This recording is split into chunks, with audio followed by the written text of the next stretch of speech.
अस्सलाम वालेकुम वरहमतुल्लाहि वबरकातुहू। रमज़ान आने वाला है, आपने अतियात और ज़कात देने हैं। आप बहुत सारी एनजीओज़ को देते होंगे।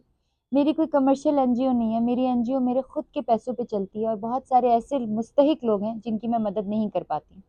तो मैं उनकी स्टोरी जो है वो आप तक शेयर करती हूँ।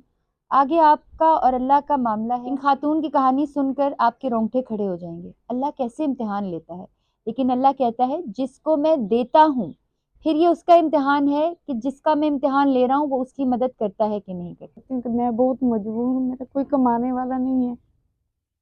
आप थोड़ी सी हमारे साथ मदद करें। मेरी छोटे छोटे दो नवासी हैं जिनका कोई भी नहीं है।